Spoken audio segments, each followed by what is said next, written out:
Welcome to our YouTube channel Chemistry by Saad Anwar. बिस्मिल्लाहिर्रहमानिर्रहीम अस्सलाम वालेकुम students.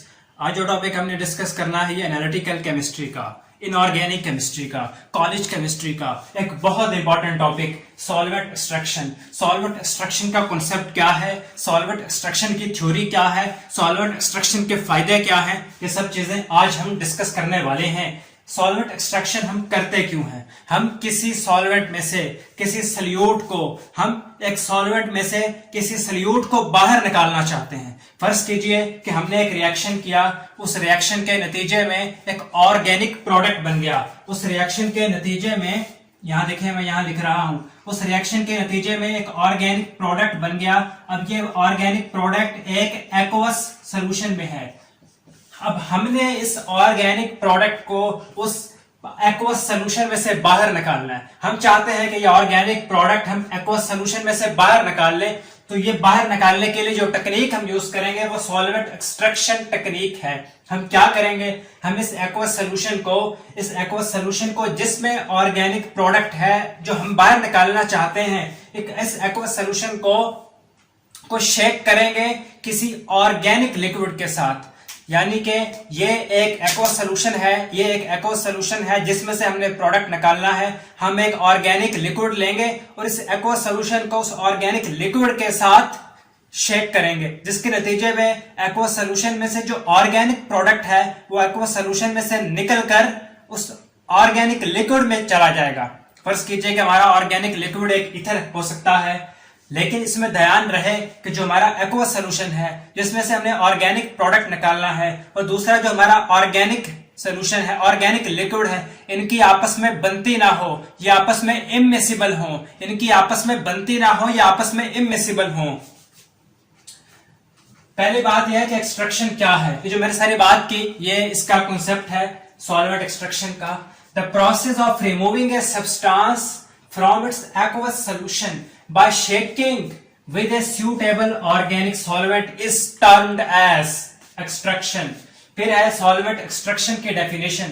solvent extraction is a technique in which a solution जो बिलअमूम aqueous होता है, usually aqueous not always, in which a solution usually aqueous is brought into a contact with a second solvent usually organic essentially immiscible with first। यानी कि हमारे पास जो aqueous solution है और second solvent जो कि ऑर्गेनिक है, इनकी आपस में बनती ना हो, ये इमिसिबल हो, एक दूसरे में हल ना हो सकते हो, एक दूसरे के साथ मिक्स ना हो सकते हो। In order to transfer solutes into the second solvent, जब हम ये करेंगे कि एक एक्वस सॉल्यूशन जिसमें सॉल्यूट है उसको एक ऑर्गेनिक सॉल्वेंट के साथ शेक करेंगे, कांटेक्ट में लाएंगे, तो जो सॉल्यूट एक्वस सॉल्यूशन में से निकलकर ऑर्गेनिक सॉल्वेंट में चला जाएगा। Solvent extraction is a technique that involves, इस दूसरे लफ्जों में हम कह सकते हैं, in other words solvent extraction is a technique that involves the distribution of solute between two immiscible liquid phases। Solvent extraction का दूसरा नाम लिक्विड काउंटर एक्सट्रैक्शन मेथड। ये एक फनल है, इस फनल को हम कहते हैं सेपरेटिंग फनल। ये सेपरेटिंग फनल यूज होती है सॉल्वेंट एक्सट्रैक्शन करने में। सेपरेटिंग फनल में जो लिक्विड जिसकी डेंसिटी ज्यादा है वो नीचे चला जाता है, वो लिक्विड जिसकी डेंसिटी कम है वो ऊपर चला जाता है। सपोज हमारा जो सॉल्यूट है वो यहां है। अब ये देखें, रेड वाला लिक्विड जिसके अंदर हमारा सॉल्यूट है और ये दूसरा डॉटेड लिक्विड जिसके अंदर हमारा ये ऑर्गेनिक सॉल्वेंट है। अब सॉल्यूट ने क्या करना है, सॉल्यूट ने इस नीचे वाले एक्वस सॉल्यूशन में से निकलकर ऊपर शिफ्ट हो जाना है, इस तरह सेपरेशन हो जाएगी।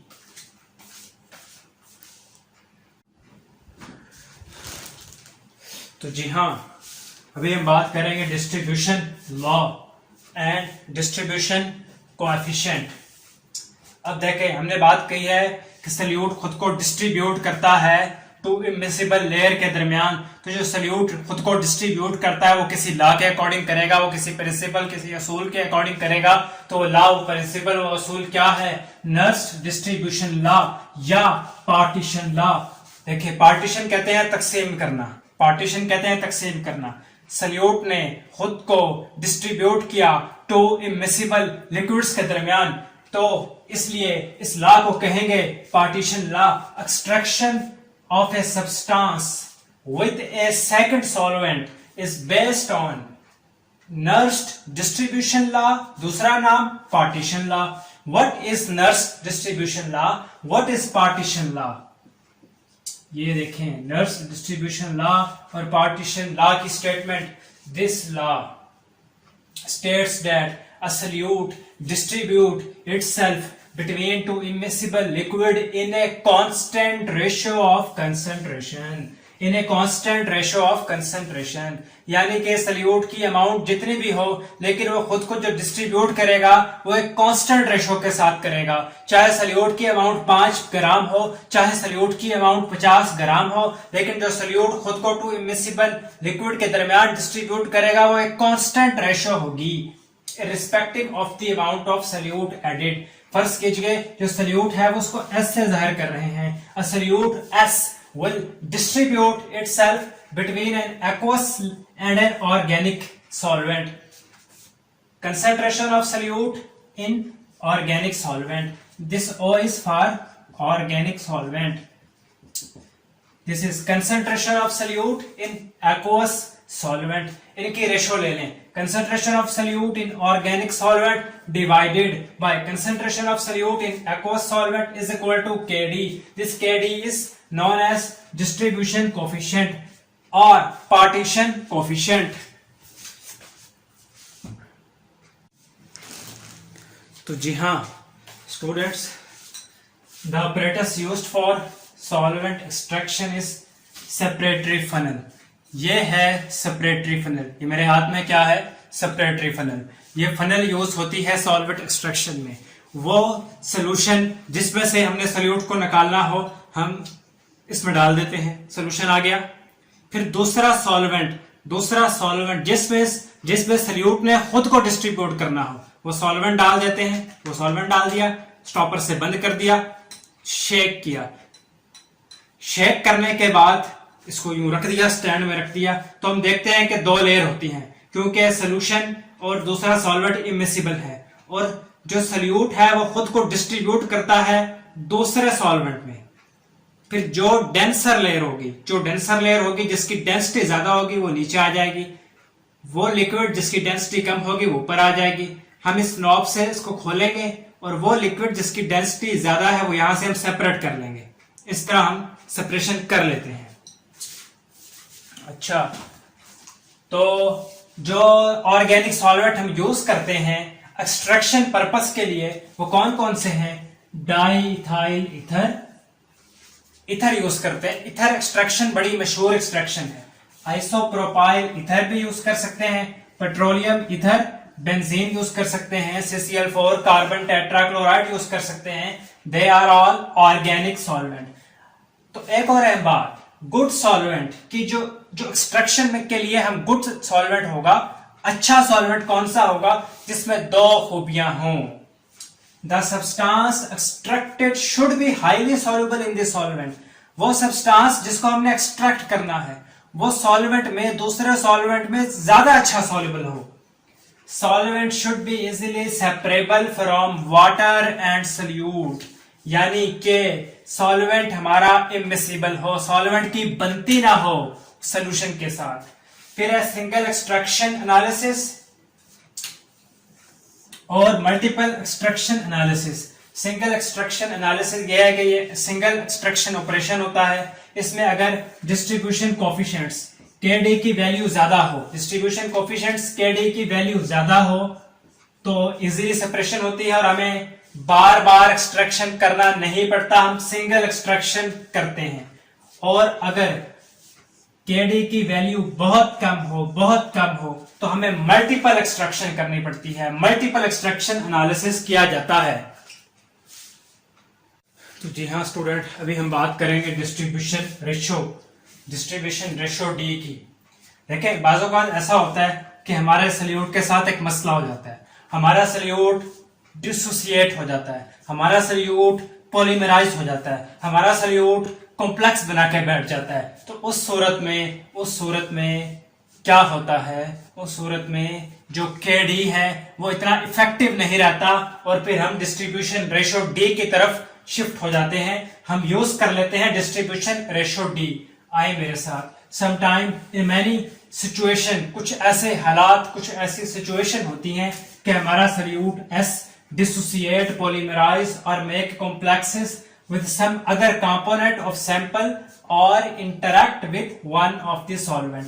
तब क्या होता है, then value of KD does not tell us overall distribution of solute between two phases।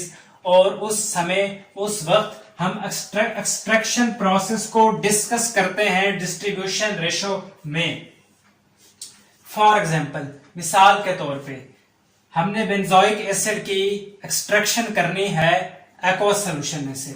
हमारे पास है benzoic acid C6H5COOH benzoic acid है जिसकी हमने एक्सट्रैक्शन करनी है एक्वस सॉल्यूशन में से। लेकिन मसला क्या है, बेंजोइक एसिड एक्वस सॉल्यूशन में डिसोसिएट हो जाता है और हाइड्रोजन आयन देता है और बेंजोएट आयन देता है। Benzoic acid is a weak acid in water, है weak acid and it has ionization constant Ka, ionize हो जाता है।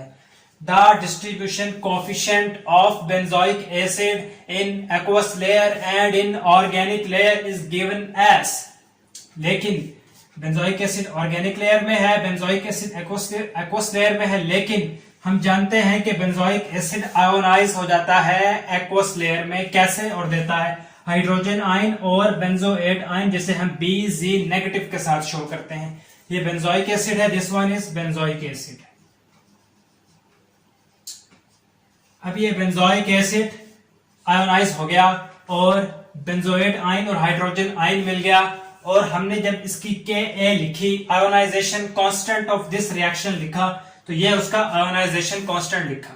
इससे क्या हमें पता चलता है, अगर Ka वैल्यू ज्यादा होगी तो बेंजोइक एसिड एक्वस में ये रेशो कम होगी, ये फैक्टर कम होगा। अगर Ka वैल्यू कम होगी तो बेंजोइक एसिड की डिसोसिएशन कम होगी, ये फैक्टर ज्यादा होगा। यहां मैं एक बात कोट करूं,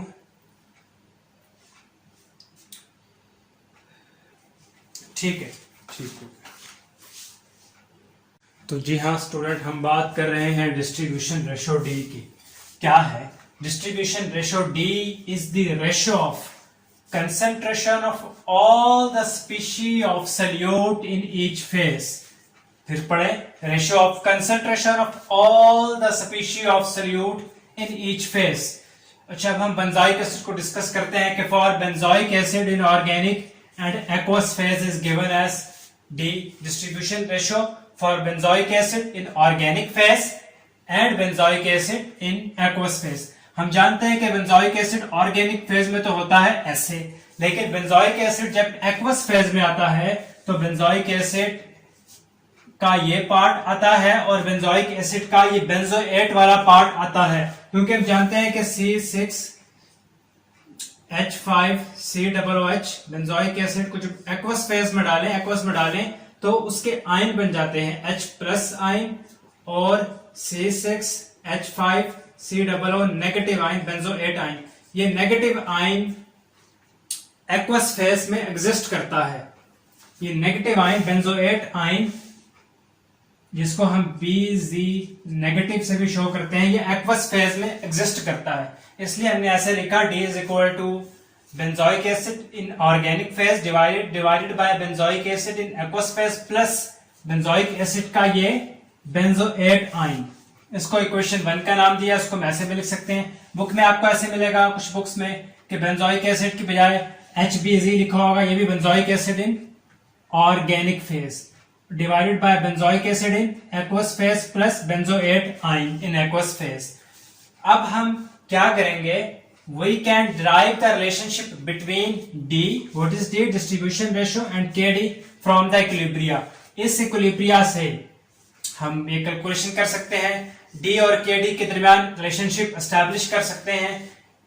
इस इक्विलिब्रिया के अकॉर्डिंग इस एसिड का आयोनाइजेशन कांस्टेंट क्या है, Ka. The acidity constant Ka for ionization of the benzoic acid. Benzoic acid की आयोनाइजेशन कहां हो रही है, ये होती हुई नजर आ रही है. इसके अकॉर्डिंग Ka लिखें. Ka हमने लिख लिया, इसे इक्वेशन 2 का नाम दिया. इसको अरेंज किया, ये वाला फैक्टर बेंजोएट आयन साइड पे लेकर बाकी इक्वेशन ऐसे बन गई. इक्वेशन 3 का नाम दिया. We know that Kd, हम जानते हैं कि Kd क्या है. We know that Kd is equal to concentration of benzoic acid in organic phase divided by concentration of benzoic acid in aqueous phase. यहां से हमने concentration of benzoic acid in organic phase अलग कर ली, इसे equation 4 का नाम दिया. अब इक्वेशन 4 और इक्वेशन 3 को इक्वेशन 4 को कैप्चर कर लें.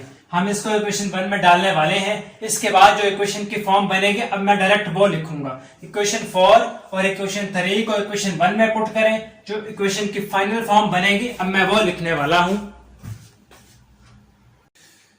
तो जी हाँ स्टूडेंट, जब हमने इक्वेशंस को पुट किया तो हमारे पास जो फाइनल फॉर्म आई इक्वेशन की, वो ये वाली हमारे पास फाइनल फॉर्म आई है. इसमें देखें कुछ कैंसल आउट होता है. ये वाला फैक्टर इस फैक्टर के साथ कैंसल आउट हो रहा है, और यही वाला फैक्टर चूंकि ये वाला भी इसके साथ कैंसल आउट होगा तो ये भी कैंसल आउट हो गया.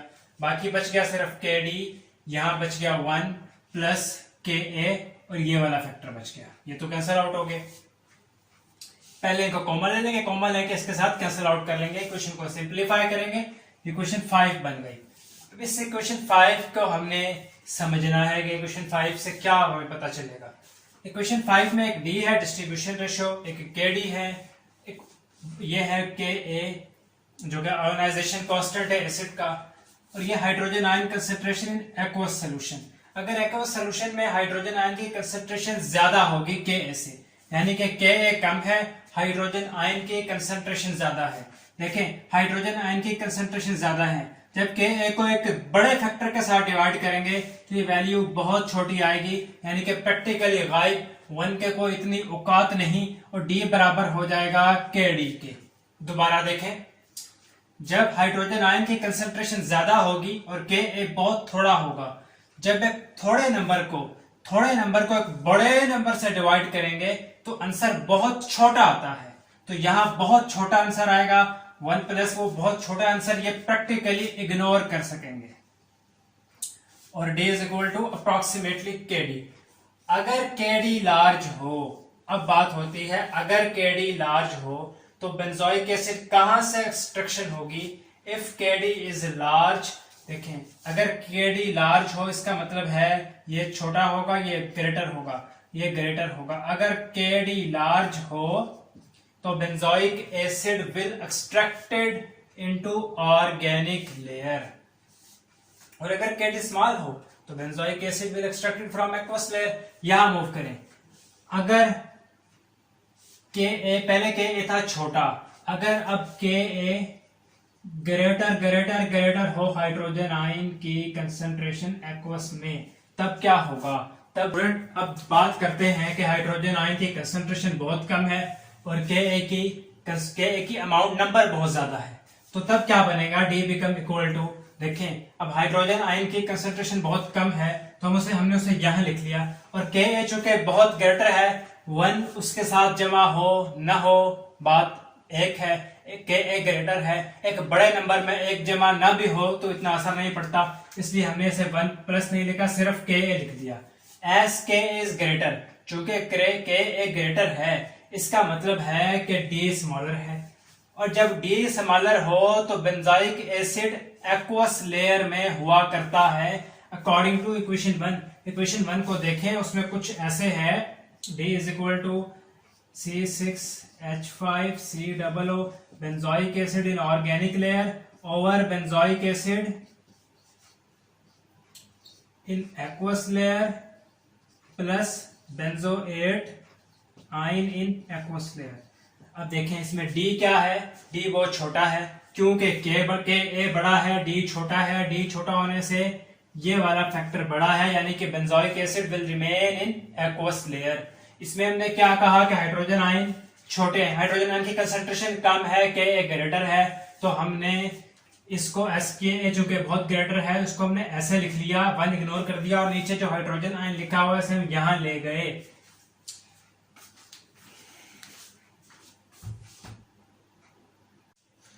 तो जी हाँ स्टूडेंट, अभी हम बात करेंगे परसेंट एक्सट्रैक्टेड और एफिशिएंसी ऑफ एक्सट्रैक्शन। हम एक्सट्रैक्शन कर रहे हैं, उसकी एफिशिएंसी भी तो देखनी है। एफिशिएंसी ऑफ एक्सट्रैक्शन बराबर है इस फार्मूले के, इस फार्मूले से हम एफिशिएंसी ऑफ एक्सट्रैक्शन निकाल सकते हैं। इसमें हम जानते हैं कि सॉल्यूट की concentration in organic phase, V naught क्या है, V naught is volume of organic phase, V aqueous is volume of aqueous phase. बाकी चीजें ऑलमोस्ट हमने डिस्कस कर ली है। सॉल्यूट की concentration in aqueous phase, solute की concentration in organic phase, the percent extracted is related to D. अगर हमने percent extracted निकालनी हो, परसेंट एक्सट्रैक्शन निकालनी हो, तो उसका फार्मूला ये है डी डिस्ट्रीब्यूशन रेशियो के साथ 100 into D divided by D plus V aqueous divided by V inorganic. अगर वी एक्वस और वी ऑर्गेनिक बराबर हो तो उसकी जगह 1 आ जाएगा, फार्मूला ये बन जाएगा। ये हमारे पास एक इक्वेशन बन गई। इस इक्वेशन को देखें, इफ डी इज लार्ज, अगर डी बड़ा हो, कितना बड़ा हो, 10⁻² से ज्यादा हो। डी क्या है, डी क्या है, डिस्ट्रीब्यूशन रेशो। अगर डिस्ट्रीब्यूशन रेशो 10⁻² से ज्यादा हो तो हमें बार बार एक्सट्रैक्शन करने की जरूरत नहीं, हम सिर्फ सिंगल एक्सट्रैक्शन करते हैं। और अगर डी स्मॉल हो, 10⁻² से छोटा हो, तो हमें मल्टीपल एक्सट्रैक्शन करने की जरूरत पड़ती है। तो जी हाँ स्टूडेंट्स, ये था आज का टॉपिक सॉल्वेंट एक्सट्रैक्शन। इसको हमने काफी डिस्कस करने की कोशिश की। तो आपका कोई भी क्वेश्चन हो इससे रिलेटेड या ये आपको समझ आया हो तो कमेंट में बताएं। अगर आपको ना समझ आया हो, आपको कोई स्टेप कंफ्यूज कर रहा हो, किसी चीज से डिसएग्री कर रहे हैं, तो भी कमेंट में बताएं। अपना बहुत सा ख्याल रखें। अल्लाह हाफिज।